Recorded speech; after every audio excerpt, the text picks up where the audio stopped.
I'm Lauren and welcome to my channel. It's so good to see you guys. I see you guys every week subscribing. Thank you guys so much. It's been requested by one of you guys that I do a spider plants care video, so that is what this will be today. Thank you so much for requesting it. I'm actually super excited to do this. There's a lot of other videos out there about spider plant care and I wasn't sure if it would be helpful to you guys. So when you guys drop comments down below that suggest these videos, I love it. I'm so happy to do this for you and hopefully this helps you. I'm not going to go into the different varieties today, although I do have quite a few varieties of spider plants, but I am going to go into the different care of them today. So we're going to be covering how to water them, how to prevent rot, what the little crispy tips mean. We are going to cover the humidity that they need, how to repot them, the soil that they like. We're just going to cover it all. We're even going to cover fertilization. So if that sounds like something that would interest you and help you, definitely stick around. Let's get into it today. Alright guys, the biggest problem with spider plants is that you can overwater them and then they get rot. So you want to make sure that the soil is actually dry. You want to feel the soil. You want to feel the plant. If the plant feels limp, if it's losing some color and it looks kind of bland. These are all signs that it actually needs some water. You can tell that the soil is dry. This actually needs some topping up. There's a little bit of a root sticking out there. But this plant needs water. This is a spider plant that needs water. And no, it's not dead.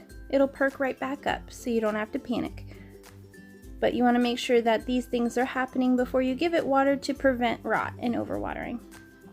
And the reason they don't need water that often is because they have these roots, these giant tuberous roots right here that are kind of like a camel's hump, and they'll hold on to all that water and redistribute it to all of the other roots.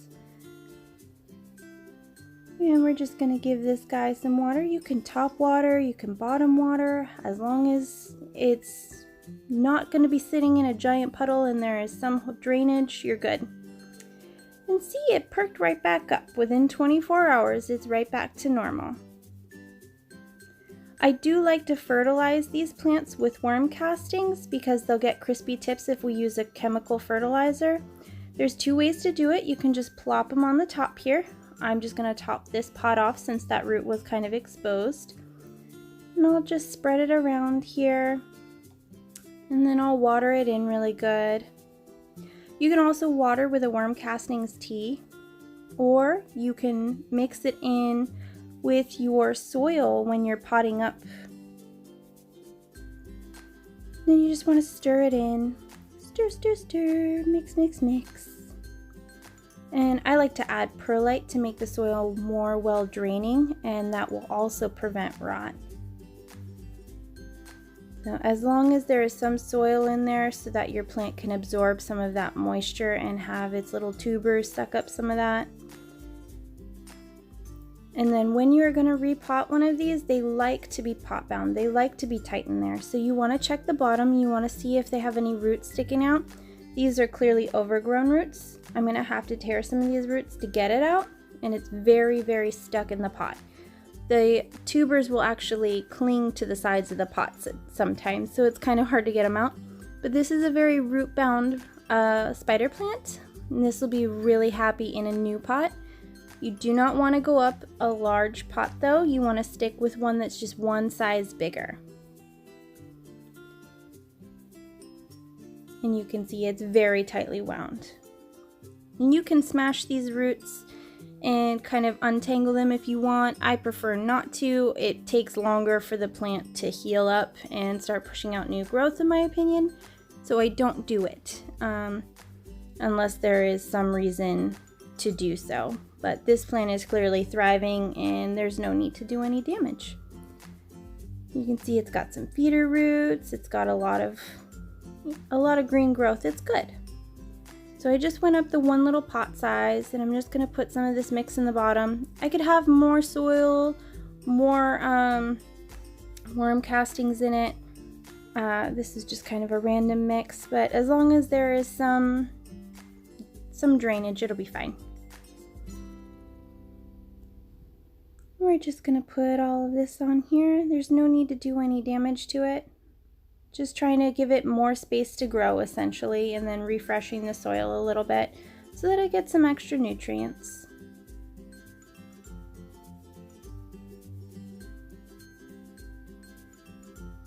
Just kind of tucking it around. As you can see, I didn't go up that far of a pot at all. It's maybe about an inch all the way around. So,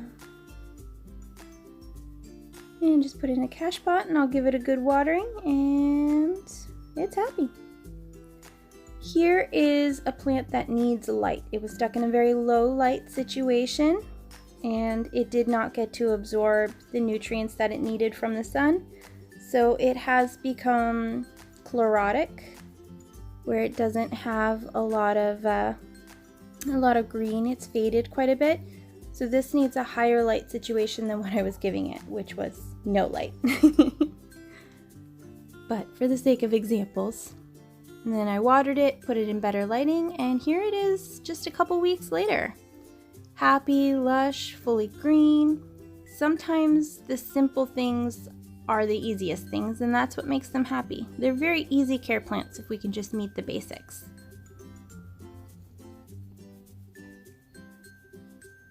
And then another thing, if they don't have enough light, they will start sacrificing their outer foliage. So you can see there's some outer little strands here that have been dried and sacrificed, and they kill it off so that they can bring in new foliage and still push out new growth. They just don't have enough energy to maintain the older growth, so they get rid of it, which is fine. This is also a side effect of not giving it enough water. You can tell that this is a very dry plant as well. So it's just a combination of both of those things, but you can see it was the outer ones that went first, the older leaves that went first, and they always push the newer leaves from the center. Another thing that the light affects is the variegation. If you have the variegated versions, you will get more white variegation if you give them more light, and you will get more green variegation if you give them less light. So it just depends on which you prefer and the lighting situations that it has at the time of growth. And the leaves will come in smaller, and they will grow bigger and more thick as they get older.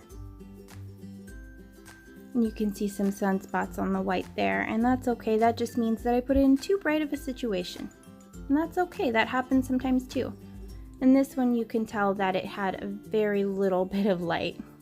For here, another lighting situation is if you give it enough light, it will also produce babies and flowers. It's more likely to produce flowers if it has more light. Otherwise, it will just produce babies. And they come out looking like this, and then here is the flower for you to see. So if you want the more light, then that's how to do it. If it has low humidity, or it has a water with a lot of chemicals, it will produce these crispy tips here.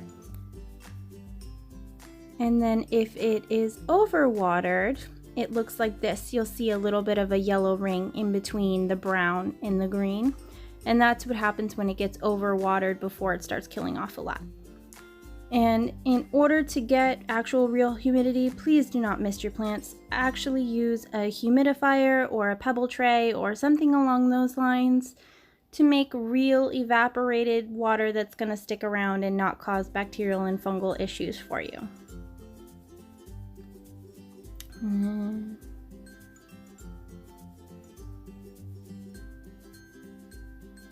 then if you get a hydrometer, this one was like $6 on Amazon, I think, and it tells you the humidity percentage and the temperatures. These guys like warmer temperatures if possible. They'll tolerate low humidity with crispy tips, or they'll love the high humidity and no crispy tips. It just depends. They do not like cold, and they are not frost hardy plants. Also, for pests, I've only ever had mealybugs and thrips on mine, but I just treat weekly with an insecticidal soap. I just spray them down. If I notice that the leaves are getting dusty, then I'll wipe them down. It's just really simple preventative maintenance. And you can use any brand of insecticidal soap. This is just the one that I've had at the time. I've also really liked the Safer brand. But it's just a simple spray down and it'll kill anything that's on it, which is nice.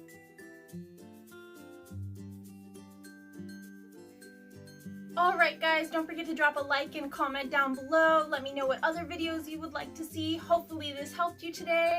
If you enjoyed this video, I have 2 more videos right here for you guys, and I will see you in the next one. Bye!